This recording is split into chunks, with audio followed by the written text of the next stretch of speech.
what it is to take a company to a new level. If I had to boil it down to single most important trait of an entrepreneur that I look up to at least is resilience. Resilience. So we can curse on this podcast? Of course. Okay. All right. This is an underdog podcast. Everything is open on the table.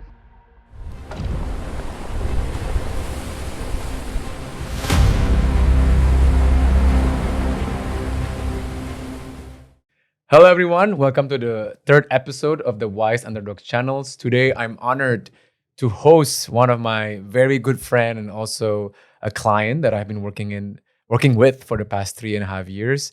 It's Anderson Sumarli over here. Anderson is also a fellow fellow alumni at Stanford with me. He graduated 2 years above me, but we've been in touch since then, and I've been helping Anderson with his startup. So Anderson is co-founders and CEO of Ajaib. It's the 7th unicorn in Indonesia, and it's the fastest to become one under 5 years, which is a very impressive feat and achievements.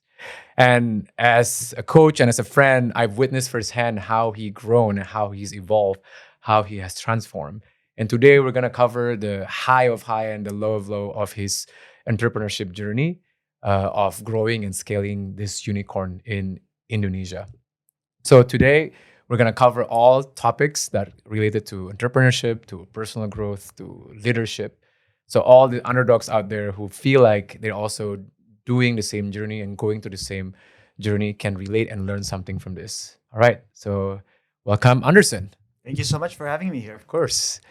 All right, Anderson, let's start with your journey as an underdog. Can you walk us through what inspired you to become an entrepreneur? What inspired you to start Ajaib? Yeah, I've always had a bit of a kind of a counterculture rebellious bone in me since I was young. I didn't like to particularly go to school in primary school nor in high school. All right. I always felt that there are better things, there are better ways that we can do a lot of things. And I think that since I was young, I've never really gotten a chance to do those things. It's always one of those cases that there's a certain way that things are being done, and there's a certain norm already out there that I just find myself constantly questioning since I was young. So when I had the opportunity to go to school in the heart of Silicon Valley, surrounded by other tech folks, it was really something that just came natural. That all right, I've always had this bone of questioning about how the world works and what can be done better, and then now it's suited with this infinite optimism from being in Silicon Valley about how technology can change a lot of things in a lot of the ways. And then on top of that, there's also these stories of like young people that is able to harness the power of technology in order to disrupt any incumbents or prove people wrong. And so that came very natural for me that I wanted to start something. It took a bit of a journey to get to where I am today and settle on this is the thing that I want to dedicate a good chunk of my life and energy doing. But it's always just been this natural pattern of questioning how things are happening and matching that with the power of technology. Wow. Okay. So Ajaib was born out of your curiosity and your just attitude of rethinking the status quo. Yeah, I think so. I think that since a very, very early age, I've always questioned a lot of things. I still remember when I was in primary 5 or grade 5, I had a science teacher that really liked me a lot. And the reason why is because I kept on asking why to him. He called me Mr. Why, actually. So I've always just been curious, asking why things are or why does science happen and all these things. So it's just this internal curiosity being expressed outwards in the form of building things to help people. Right. Thanks for sharing that.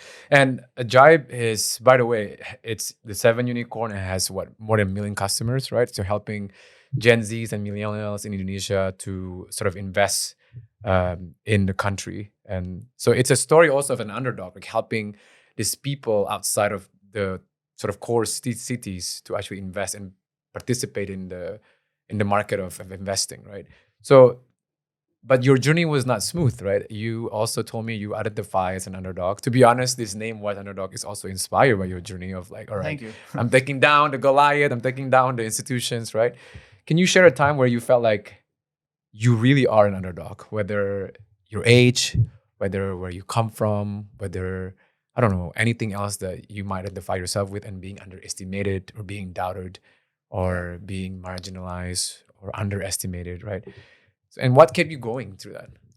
Well, I think everything about us and about myself has always told us that we're underdogs. And even when we start feeling like we're gaining a bit of momentum and success, the world just has a way to always remind you how much of a small place you are right now in the whole grand scheme of things. Right.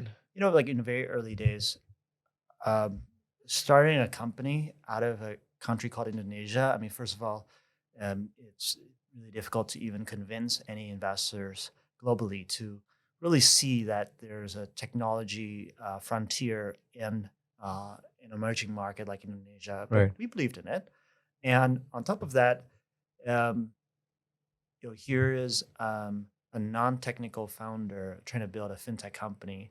That at that point there was very few success stories globally of non-tech founders building massively valuable and useful fintech companies around the world. Mhm.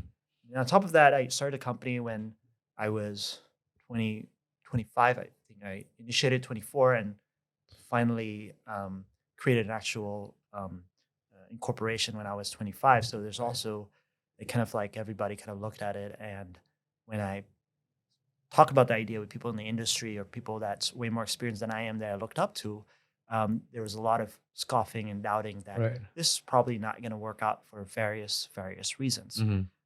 I mean, in the beginning, like I still have a fat stack of rejection uh, name cards from investors, and that goes to like 50 plus investors because it was a very difficult story to pitch to Mhm. somebody new. We're very fortunate that there's folks that start believing in us along the way.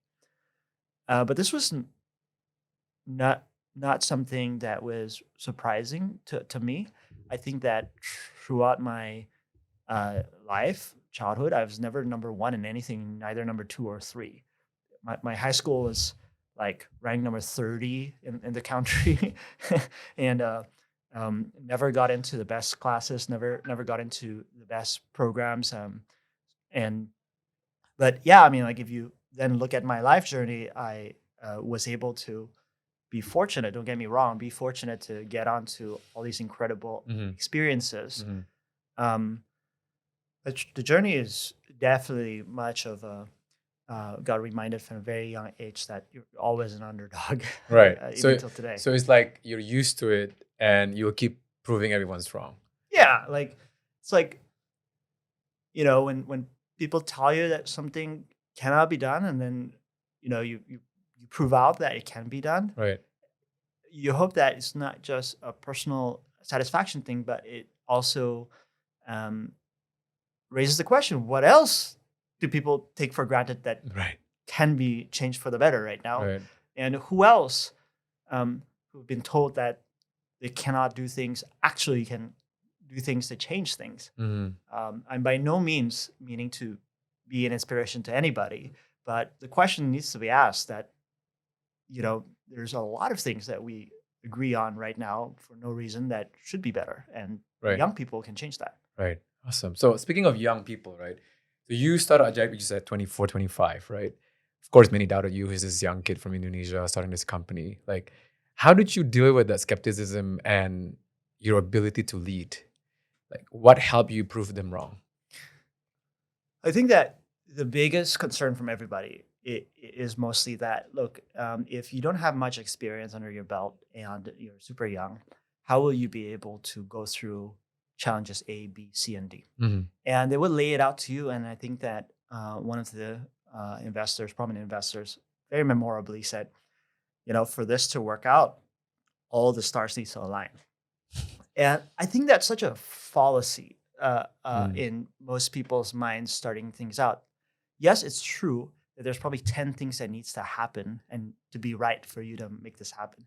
And I'm not going to underplay the role of luck. You got to be incredibly lucky as well. But what I believe then and now I know is true is that if you create value and you actually create something that is useful for people, there are going to be people along your journey that wants to help you get through those things. There's people one by one that will come to you and say, I want to support you in your journey because of A, B, and C, right? So you don't quite need to really know how to get there and jump 10 steps ahead. What you need to know is that in the beginning, you are building something that's actually valuable for a certain group of people, and others around you will come to you. It's like a gravitational pull when somebody actually wants to change something and is actually doing something about it. Right. So it's like this function of inspirations that help you also grow and sort of rally people behind you to help you achieve that mission. Yeah, I'm not sure about rallying, but it's actually like it's magnetic, right? People want to be around others who are doing interesting things, who are questioning the norm, who are who has the guts to take on certain risk, and it's very infectious for a lot of people, and so they come to help you along the way. Right. Okay.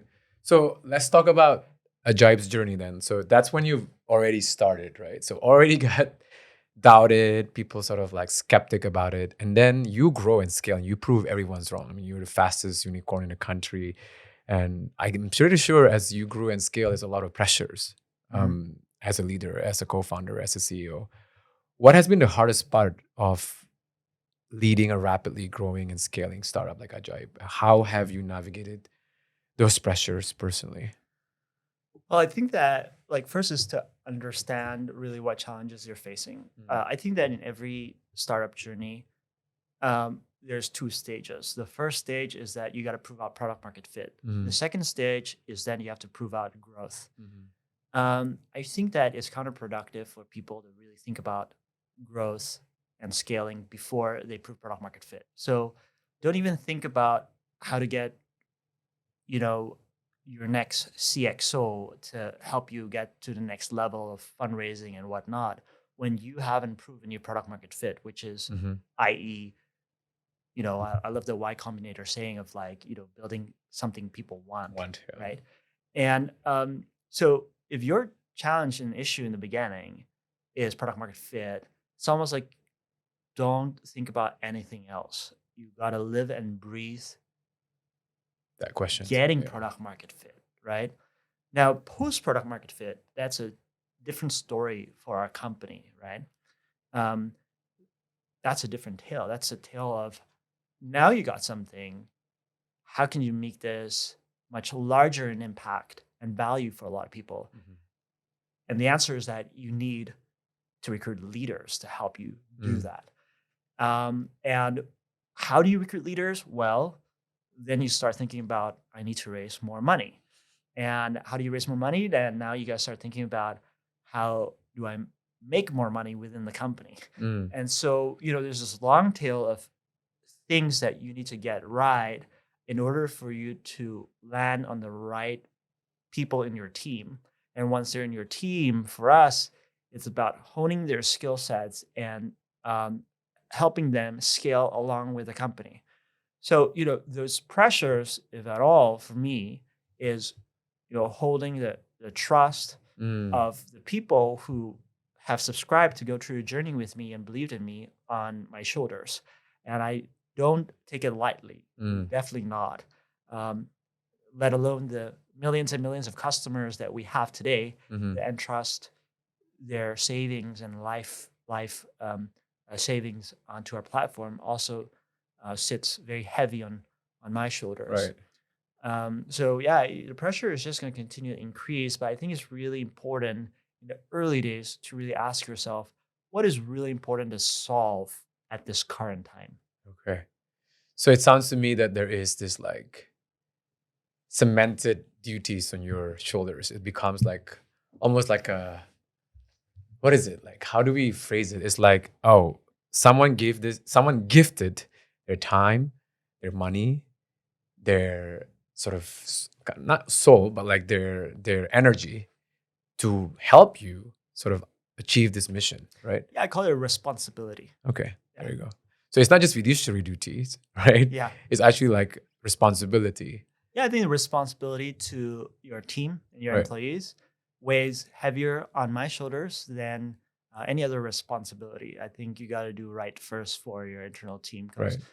you know, they will have sacrificed things for you that you wouldn't have even known about. Right. And how do you deal with that responsibility? Like, how heavy is it? Do people know like how overwhelming things can be and how you navigate that? Like, what's the behind the scene sort of story or potential? I mean, if you feel comfortable sharing with us, like what people don't know yet, how whatever dot it is to be a founder. Yeah. Well, I think, first of all, I think it's not a founder's role to go around complaining about anything. See, when you have subscribed yourself as a founder, you have a responsibility, especially if you've recruited people and recruited capital and employees. It's a responsibility, and the fact is that as a founder, you will be handling the worst of the worst things and priorities within the company. It doesn't get better and better. You don't get to go on your holiday, and relax into the sunset because now you're the boss. No, it's not true. So, like, first of all, anybody out there listening who wants to be a founder or is in the early stages of the founder journey needs to really get over that. That's the first thing. But the second thing is to also realize that you can't go through it yourself. And I certainly couldn't have gone through it myself. Right. That's why that I reached out for support from like yourself, whether it is through leadership coaches to get young founders to where they need to be, or also to train your N-1 leadership team to also be able to scale with the company, which we've worked a lot with your team with as well to get them the necessary skill set. So, and for different people, it's different things. Maybe sometimes we also go to other founders who are 2 steps ahead of us. That was one of the big advice that I got very early days. Difficult journeys and difficult questions that we have to answer. You look for somebody who has done it 2 steps ahead of you, and they would be happy to do it for you because somebody else have done it for them as well. So we try to do different things, but I think that first, understand the responsibility. Don't complain about it. And second of all is you can't do it yourself. Go and recruit others to go and support you in your journey. Right. And how has it been for you to seek support, to ask for help, to be vulnerable about these things? Yeah. For me, it's always been quite a natural thing. Again, because I was never number one anywhere that I went. Right. And to become an asset instead of liability. even after graduation, I also still have the pack of name cards. I think I must have gotten like 100 rejections after graduation. So I've never been the number one pick anywhere, and that's also the reason why I think that you want to give people a chance also in our company. Like we are school blind. We don't look at your school. We don't. Everything is tested here. Whoever you are, if you get past the test, you can come in here. But it was natural for me to do that because that's how I went through my life. When I couldn't do anything, I just call my brother, I call my friends, and I asked them how to do this and lean on them as well throughout the journey. And I think that I brought that mantra with me throughout building this company as well. It just now is a broader list of people that I call on for very different needs. Right. Yeah. Okay.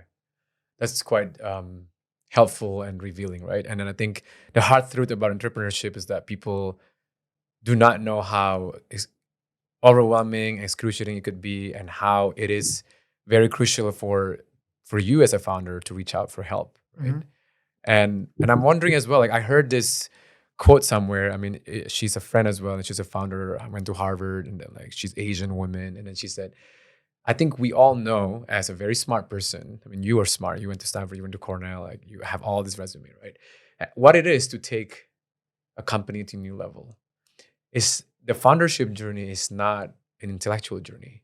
It's actually an emotional journey. Mm. Is that true to you? Is that resonant? Can you relate to Yeah. that? Like how have you evolve and scale, not scale, sorry, evolve and transform Yeah. as a 25-year-old Anderson to now a 30-year-old Anderson? Yeah. I would say having gone through this journey, this if I had to boil it down to single most important trait of an entrepreneur that I look up to at least is resilience. Resilience, yeah. I mean, as a founder or as a young entrepreneur, it's your professional job to roll with the hits, and it will come for sure. I used to have the saying that if things will go wrong, it will go wrong, and that's the startup mantra, right? So, you know, you got to be able to be resilient, and I think that the difference between folks that I've seen throughout the journey, and I compare myself as well to other incredible founders globally, world class founders who's been there 2 steps ahead of me, is that I look at them and I say they're built quite differently. Their relationship with pain and resilience is different. It's like when you see a human being and you're like, how do they operate like that? Okay. But the truth is that like they weren't born like that. The truth is that it was gradual and they had to learn their lessons. They're built. They're built that way, and they probably build it very consciously with support from a wide variety of folks. So that's very much on point. And resilience, in my book, is probably the most important thing as a founder post product market fit. Okay. Can you help us understand what is resilient to you and what does that mean in your leadership? What does that mean to your day to day? Like, how do you cultivate resilience? So, like, everybody has this like flashy idea of what a founder does or what a near founder of an entrepreneur does, Yeah. right? It really is not that flashy at all. Yes, there's rewards at the end of the day, but you're going to be taking on the worst of the worst problems in the company. Things that you would have thought years ago you could have hired somebody to fix that, but no, it's important enough that you have to do that. I like the saying that when it comes to the founder's table, if the question is not 50, it's not 51% versus 49%, meaning that it's unclear what's the right or wrong answer, then you're not doing your job properly. If it's too obvious for you to make a decision that this is the right decision, then it's not. Joel Peterson once said that when you make a decision that is between difficult and very difficult, that's where a leader comes in. And I remember that. Yes, and one thing that he said that really changed the way I view things is that when you find yourself in a position like that, the right answer is, which difficult decision are you best suited today to handle the consequences of? And so that brings it to such a personal question, and you got to weigh all of that to make the unclear decision on what to do next, right?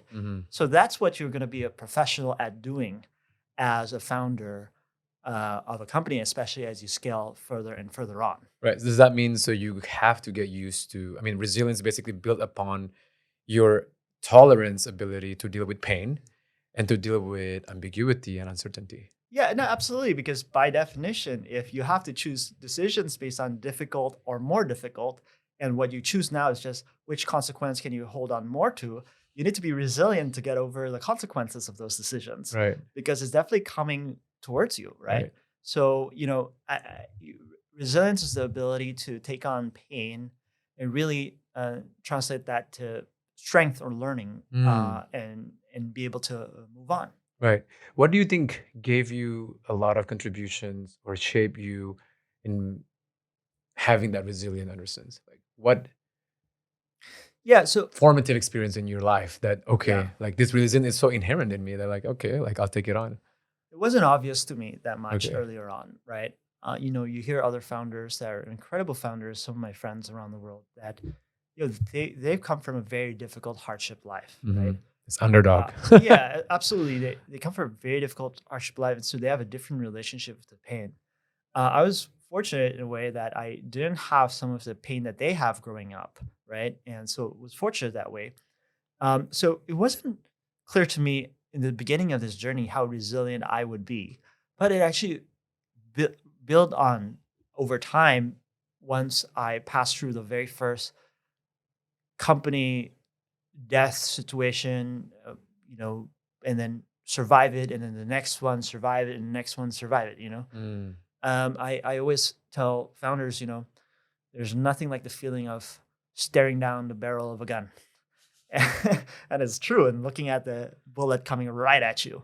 And, mm, uh, a- after surviving a lot of difficult moments, um, I've I've come to the conclusion that that maybe uh, where my team and myself can get through the next thing and the right, next thing and the next thing. So right. for me, the resilience was more gradual.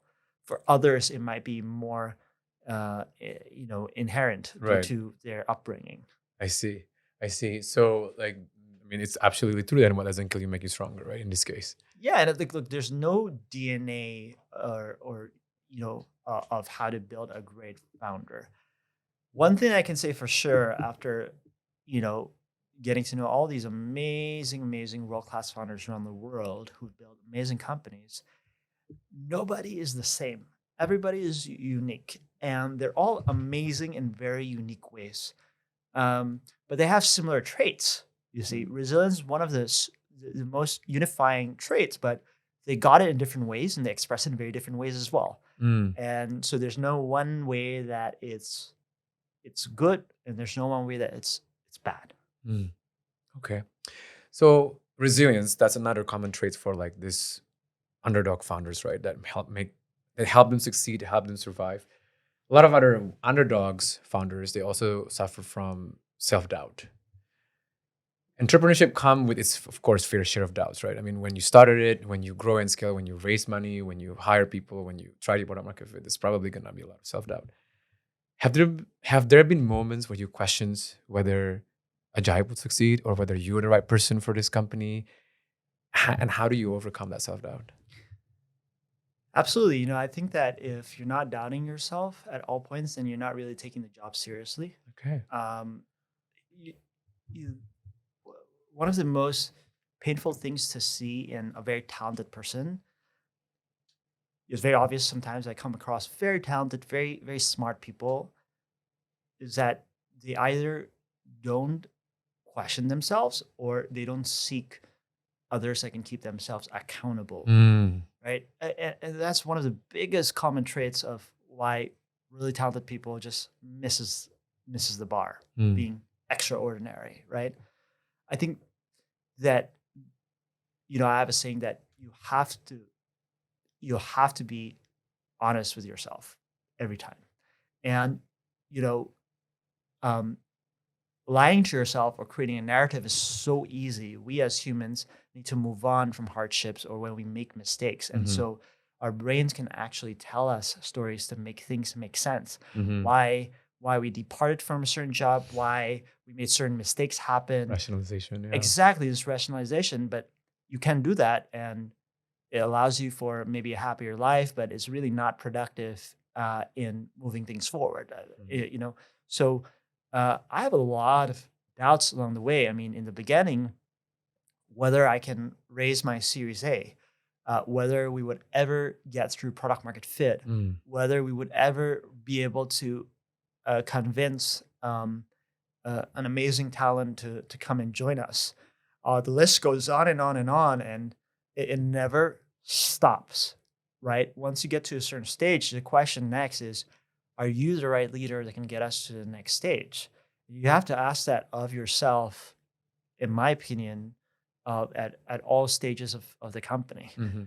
Um, again, we got to be the most honest to our own selves if we want to grow. And what has been your discovery about that honesty to self, about the doubts that you face? Like, what do you discover along the way? Like, did you, all right, I'm gonna give up because I don't think I'm the right person, or like, actually, oh shit, I don't have the skills that I'm gonna learn, and actually like freaking upskill myself. Yeah. Like, so we can curse on this podcast? of course. Okay. All right. This is an underdog podcast. Everything is open on the table. Yeah. Look, what I've come to learn is that, first of all, I do not need to know everything in the beginning. Okay. Because people have helped me along the way, and there's a huge factor of luck in anything that I do. But you got to be in the right position to be lucky, right? The second thing that I learned there as well is that, like,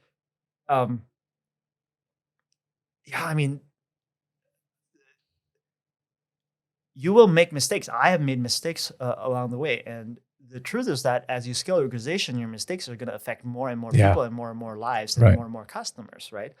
And you just have to be mentally sturdy on that. And also just to be frank with myself that I'm not going to be the best at doing everything anymore in the company. You got to find really great folks to be able to elevate it further.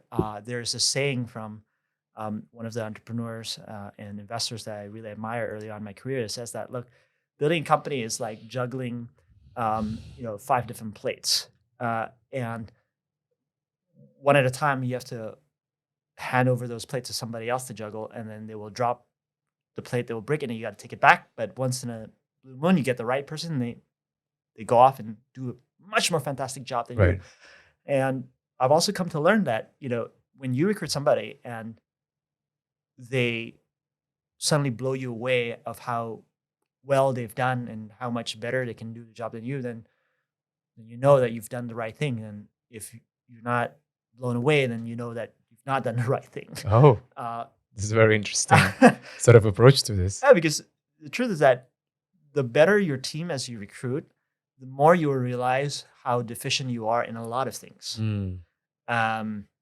So you got to be comfortable with that as a leader, and your job is to put together the band. So it's humility to also admit, first, you don't know, second, mistake that you make. Yeah, I call it intellectual honesty. Intellectual honesty, right? Wow. And what about expectations and criticism, Anderson? I mean, you are now, how many people are you leading now in the company? I think it's like 250. 250. Yeah. And outside of that, of course, there's public reputation of you as the youngest founder and like with this unicorn and all of that. How do you deal with this expectations? Yeah. Well, expectations come from many places. I really don't think that it's productive to really think too much about other people's expectations. I think it's challenging to avoid doing that. Right. But you need to know what you're optimizing on. And at the end of the day, if you're building a technology company, you're a technology company. You're building the technology, and you're focused on your customers, and you're focused on building the best team you can ever build. It's not helpful to really start thinking about how you're viewed everywhere else. I think that traction, building an amazing team and amazing product, is the best answer to any doubts that anybody can ever give. And, nothing else can supplement it. So let the results speak louder than the noise, basically. Yes, and the most painful part for a lot of entrepreneurs, including myself, is that the results takes time. Right. So it's You're patience. building tech. Technology takes time, a year, 2 years, 3 years to build out, and you got to be able to sit on that in the meantime. Right. And how do you cultivate that patience? I'm actually not that patient as Exactly my question. Like, knowing you, like, how do you grow your ability to actually become more patient, become more persevering, right? I actually used to have this saying to my team. I don't say that much anymore, but I'm saying that nothing good comes out of patience. I don't say that anymore now because now we're a bigger company and then we need to be patient sometimes. Right. But I had said that in very early days. Um, So there is a transition then from the early days and then to the scaling days. yeah, because like it's very true that whatever can go wrong will go wrong in a startup setting. Mm. And therefore, patience creates more time for things to go wrong. And so I always say there's nothing good that comes out of being patient. Yeah, I mean it's a virtue, they say, right? It's a virtue, so it is really hard to Yeah. master. But at the same time, I think that what most people think is out of their control, to me, 90% of it is still within their control. It's just that they need to want it enough and they need to work hard enough for it. So a lot of people mask um, them not putting the hard work by saying that let's just be patient.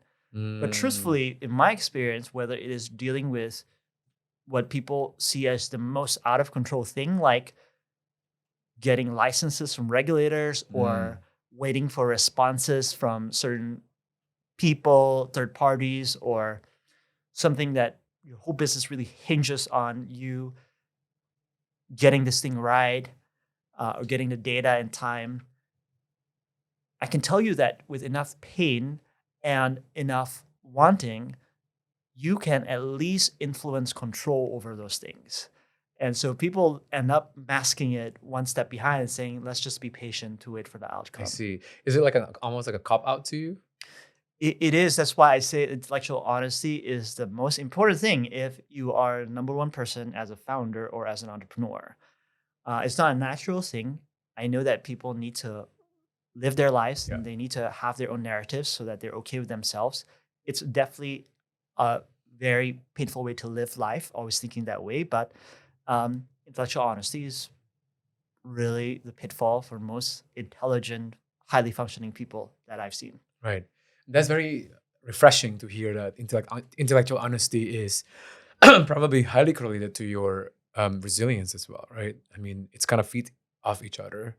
And I don't think we talk enough about these traits of founders, especially underdog founders, right? The truth, the ability to swallow hard truth, basically, right? And I'm just curious now, like with all of these pains, right? I mean, you're also human, right? You have a pain tolerance. Like, I wonder what is your like threshold, like tolerance of pain, and I bet it has been overwhelming, or maybe not. Correct me if I'm wrong. To build such a impressive hyper growth company, can you share with us a personal low point that you've experienced in your journey, and what have you learned from it? How do you get out of that low point? Yeah. So again, I said in the beginning of my journey, I didn't know what my pain tolerance is. I now know that I have a pretty high pain tolerance, not as high as others. I've seen amazing leaders. The higher they get, the higher their pain tolerance is, to a point that I'm like, how can anyone possibly do it? Because if you think about the journey of building a tech company, if you do survive through the first formative 2-3 years, is you're basically taking 10 years of what people would do and expediting it in 2-3 years. And the first thing you need to do in that situation is to recognize that it's a very unnatural way to live life. But you sign up for it and it's your responsibility, right? I think, the low points just keeps on changing. And, I think as the company keeps on growing, the volatility of your upward threshold of happiness and downward threshold of low points also just keeps on beating each other to new historic heights and new historic lows. Because now you're impacting a lot more people, you're adding value to a lot more people, you're handling a lot more funds. And so the variations or the whip ball is a lot more pronounced. So every year I would say this is the height of my career and this is the low point of my career, and the year after kind of beats it, right? But in the early days of our company, one thing I would share is one of our really low points was we're a fintech company. Our whole business hinges on getting licenses for us to be able to operate. And there were moments where it came off as if we weren't going to get the license. And the difficulty in a fintech business like that is that licenses are 1 or 0. you either turn off the lights if you don't get it and you move on to the next thing, or you get a chance to show what you believe in once you get it. And so, getting through that first hurdle was the first time that I realized that there are low points that you can survive, and it builds up to the next low point, which, the next thing is about different things, post-product market fit. Most of it is about people, to be frank. Sometimes it's about, raises, but that, the end of it, it affects people, your employees. So most of the low points post-product market fit are not going to be product related. I mean, it's people related. You fail launching a product, and it's okay. You have a core business already. You just move on. It's going to be a people related matters. Right. And how do you maybe not teach Anderson, maybe how do you grow yourself into this new person that you need to be, right? I mean, we keep discussing this in our coaching conversations that, like, if you don't scale yourself, somebody else is going to replace you, right? Yeah. So how do you deal with that pressures and the need to always keep transforming? I mean, the challenge of a scaling startup is that you need to be somebody else you haven't become yet. Yeah. Right. So I think, first of all, if you are an entrepreneur, and again, as a founder, it doesn't apply to you that if you don't scale, somebody will replace you. If you don't scale, you close down the company, because most likely nobody's going to replace you. And if somebody replaces you, the founder's soul is gone. And I'm willing to bet that a company with your competitors with a founder's soul will always beat out your company without a founder's soul. So knowing first that pressure, just be very clear that there's no one here replacing you as a backup. So it's a no-fail situation. And so you must be able to scale yourself. Otherwise, you will just never break through the ceiling. You might end up building a good business. There's nothing taking that away from you. And that's completely fine. But you need to be honest with yourself and your team and your investors if that's the scale of company that you would like to build and you're okay with. Right. And what about this saying? I mean, maybe you can sort of elaborate that it's lonely at the top, right?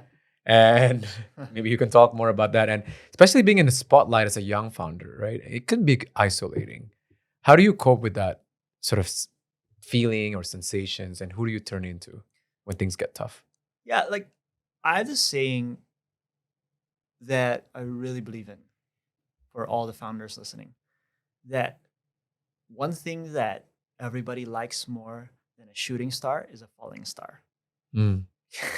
So that said, it's much better to just really be heads down and focus on building product, getting the right team, and building a great business.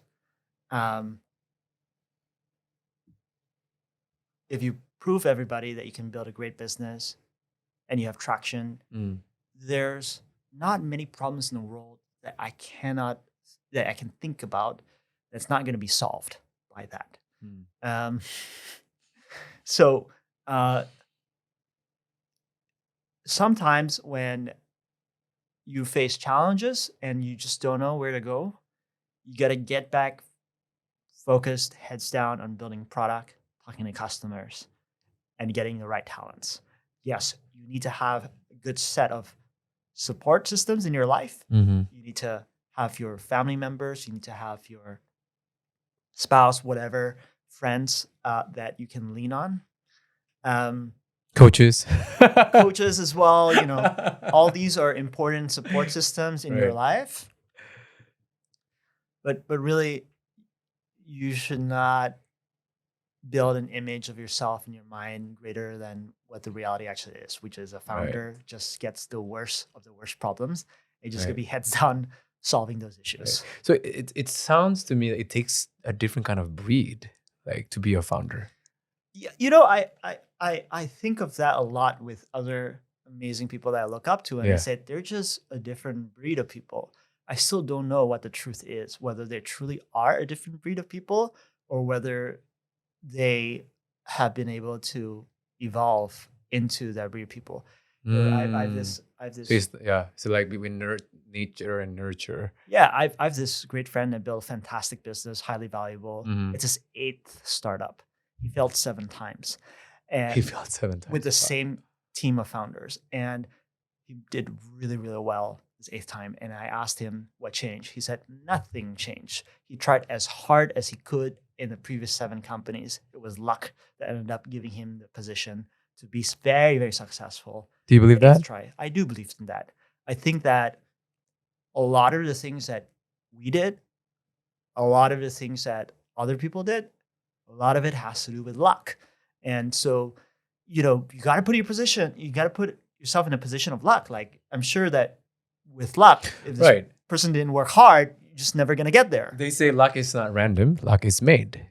Luck. Yeah, it's one of those things, Jourdan, that I also put on the category of like the 90% of things that people say is out of your control that actually is still within your control that you can influence.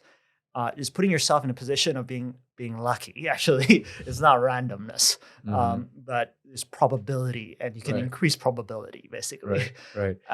Yeah. And can you share with us a little bit about that luck creations, that increasing a probability of control?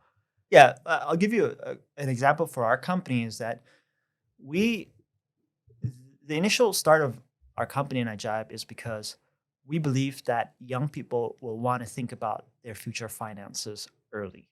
And we believe that they want to interact with their money through their mobile phones digitally. And we saw this happen already with the digitization of financial activities like investing and so forth in other peer markets like India and Brazil and the US. And we had a hypothesis that was going to happen here in Southeast Asia.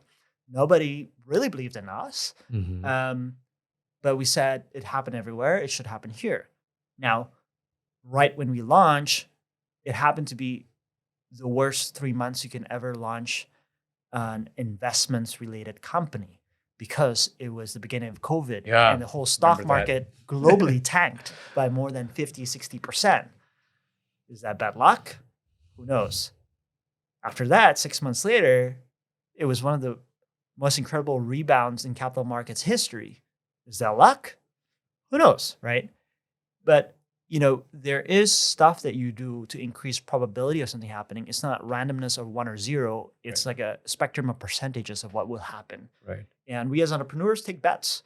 And this was one of the bets that we took on. We knew that if it worked, it would work incredibly. And we were fortunate that it did. Wow. Thanks for sharing that. So we're going to near the end of this conversation, but I'm curious now a little bit more about not necessarily a vulnerable part, but something of wild card questions, right? What's something people don't know about you? Something that's perhaps shaped you as a person, but isn't typically visible as we see Anderson as a founder? I actually grew up as a very creative person. I went on painting competitions. I drew a lot. Initially in my career, I wanted to be a filmmaker. Okay. So I found myself very young, playing musical instruments. It's a very creative side, and it actually really bleeds into my current business. If you think about financial services, perhaps people from the outside would think of it as the least creative industry. Is it? With complexity inside there and systems and stuff. But I found that, this creativity allows me to really rethink how people interact with money in creative ways where we believe that money never changes in the history of the world. Only technology changes. Right. So how do people interact with money differently with new technologies?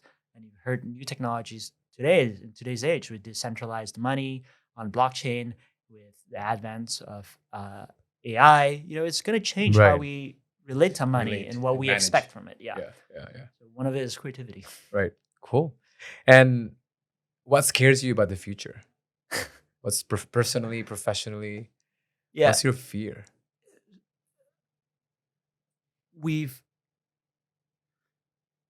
My fear is that specifically in Southeast Asia, that the future is going to be built by the incumbents, the folks that have been able to build these traditional companies by virtue of wheeling and dealing here and there. And I think that that's not an inspiring future. I think an inspiring future is one where just about anybody can make it. you don't need to kiss the ring. You can be a young person, you can be creative, and you can build things, and just about anybody has the right to have a chance Mm-hmm. of making impact. Um, I'm fearful that we are not doing enough to go towards that direction, especially in young nations or populations that have a lot of youths. I think that our youth needs to be more and more involved in shaping our geography, shaping their surroundings, shaping their companies. That's what I hope that young folks would start picking up entrepreneurship and really build what the future that they want to see in the country that they're from. Right.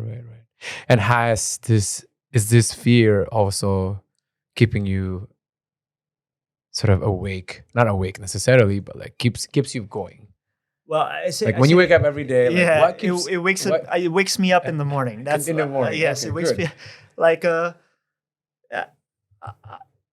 I think that coming back to your first question about, it's about, there's always this rebelliousness in the DNA. And so we always see ourselves as an underdog throughout the journey because we're always going up against establishment. Yeah, establishment, bigger people, bigger with much more money and much more resources than we do. Right. And last question, Anderson, you've achieved so much already and you've grown and evolved, and I've seen it firsthand, right? But looking forward, speaking about the future, how do you want to be remembered? Not just as a founder, entrepreneur, but maybe as a person. What kind of legacy do you want to leave behind? I mean, this is like way more than I had expected when I first started the journey. I think now it's just about how much value can we make for others, meaning that the thing that I want to, like my goal in life is to be helpful to people. And this is the best way that I know to be helpful. This is probably the only talent that I have, which is understanding how technology and product and how to service consumers in their needs. And so that would be my contribution to the world. Is I just want to be useful and helpful for people in general. Wow. That's amazing. All right. So maybe last questions for the underdogs who are viewing this interview. If you're about to mentor any underdog today, what advice would you give them?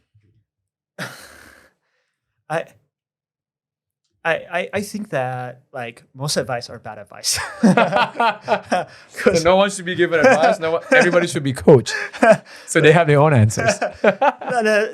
In a way, it's absolutely right, because I think that nobody is the same. No journey is the same. You got to really figure it out through yourself, through coaching, through self-reflection, through all these things. But I think one pattern recognition, I guess, that I would give, not sort of an advice, is that if you don't have a co-founder or others that you can really lean on to keep you intellectually honest, you need to get a professional, like a coach or somebody who's 2 years or 2 steps ahead of you. Get them as your advisor, give them ESOP. It's just incredibly important for you to do that. And hopefully then you can realize what you need to do along the way yourself. Right. So there's a pattern recognition. It's not an advice. Very wise answer. This is why you're on the Wise Underdog channel. Cool, Anderson. Thank you so much. Thank you. Questions or any sort of, maybe this is a time for you to ask me questions. Yeah. Like, what do you have, not advice, you have coached a lot of leaders, right. Tech leaders throughout the journey so far. What do you think is the biggest self-doubt that you see in most of the leaders that you coach? They're not good enough. They're not good enough. Yeah. I think that's almost like the price that we pay as being an underdog. That because we've always been underestimated, we have been rejected, we have been marginalized, we internalize that outside external judgment as ours. But we're born inherently as capable and able and good enough. But then we internalize these voices and we think those voices are ours. And it comes up in a very subtle way. in a very critical decision in your entrepreneurship journey, Yeah. that shit, I don't think I'm the person to make this decision. Shit, I don't think I'm the person to scale this company. Shit, I don't think I'm the person to hire this person who's way better than me because I don't think I'm good enough. And I think that's why I'm creating this channel, is like to dispel that myth that those, they say like sunshine is the best medicine. It's the same thing, putting transparency into all this mental and emotional psychological journey that you as a founder and other underdogs that I have interviewed to the public, that you have to speak it out. You have to articulate these things so people know that they're not alone in thinking the same like they are by themselves, because it's not only in their head. But when we talk about it, it's like, oh shit, it's just a myth. It's a sham. It's bullshit. It's just in my mind. It's probably somebody else. It's not mine. I'm great. I'm good enough, and I can do it. I think that could also inspire a lot of people to follow entrepreneurship, right? To follow foundership.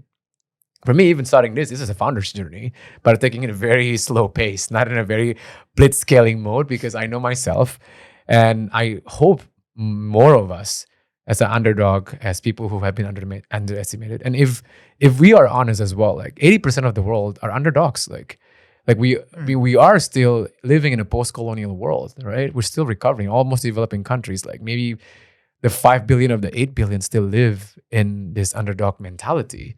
Like, and many of them are still in a victim mindset. And we and you and many of us who have gone through this journey of conquering ourselves and self-doubt, and even though we're still hit by that self-doubt, probably only top of 1% or top 10% who are brave enough to confront that fear. A lot of victimization comes from the fear itself, and they become a victim of that fear instead of like, oh, I'm gonna face this fear and I'm see what's gonna happen. And you continuously and consistently show that in this interview and in your journey, right? Like what, like to the hell to whatever people say about me, I'll prove them wrong, right? But the journey is now, how do we make this journey not as painful anymore, right? This is why it's called Wise Underdog. Like, how do we become wiser in our journey so we don't repeat the same mistake, so we know how to navigate this complexity and uncertainty better? Yeah. It's an underdog. Yeah, and I think that, you and I have talked a lot outside of the setting, and I think that you have a term that I really like called anti-fragility. Yeah, anti-fragility. I love that. And I think that's completely true. That, Right. just getting through that kind of self-talk is really important. Right. In leaders, especially ones that are trying to build consequential companies. Right. Absolutely. Absolutely. I mean, this concept of anti-fragility basically is beyond resilience, right? It's like from Nasser Taleb, who wrote a book about Black Swan, is that when crisis hits, when someone is anti-fragile, they become even better and thrive out of crisis. Yeah. They don't just get back up into where they were, they build something else. So it's like a hydra. When you cut off their head, they go 2-3 heads, right? Right. So that's why I want to also promote to people, like, yes, pain is a bad sensation. Pain is, it's not pleasurable, right? But out of pain you grow, and out of grow you actually thrive, right? I think that's the paradox of growth. It's vulnerable, it's painful, it can be isolating, but you actually become a better person, right? And you probably create a dent in the world, make impacts. Yeah. Yeah. I have one more question for you. Last few years you hear about stories about bad actors, tech founders around the world. Yeah. Ends up not quite, well, probably the opposite of what you think that they are, right? Do you have a perspective on that? Like, what do you think happened with those founders? Did they just not get the right training? Did they? They don't have coaches. Yeah. Is it because like they have no coaches, or like they're just bad seats to start My off with? hypothesis, look, entrepreneurship is not for everyone. I mean, for me, even for coming from a background of no entrepreneurship at all, like I have a lot of self-doubt whether I can do it. The bad actors, if you can count it, come from a very privileged background. Oh, interesting. Do you notice that? I did not. Interesting. Right? So they have probably a complacency about safety net, and probably not integrity built in with that. And all the founders that really succeed come with a chip in their shoulders. They have a mission. They have a pain point in the past. Right? They've been rejected. They've been underestimated. They've been marginalized.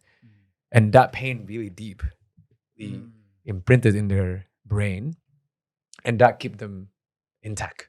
I think that sense of unfairness and injustice make people much more have more conscience in their humanity, right? In their ethics, and their integrity, right? Mm. And I think hearing your stories, and all my clients tend to be underdogs. I can see like people want to do things right. Mm. And when you don't think about that right or wrong, I mean, of course you can argue right or wrong is relative, but there is certain values that I really uphold about right and wrong. You can easily regress to the violations and abuse of power, Mm. right? And most of these founders who are bad actors abuse their power, Yeah. right? And they tend to be not underdogs, Mm. probably white, come from a privileged background, right? And this is why I'm creating this community, this channel. Like, hey, we gotta rise up.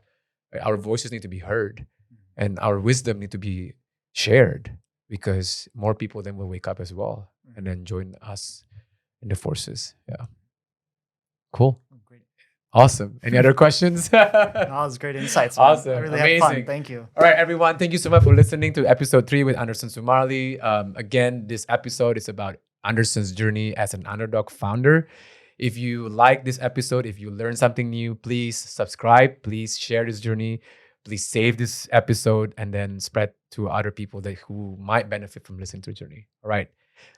Stay tuned for the next episode and see you guys soon. Take care. Thank you so much. Thank you. Thank you. All right. Awesome.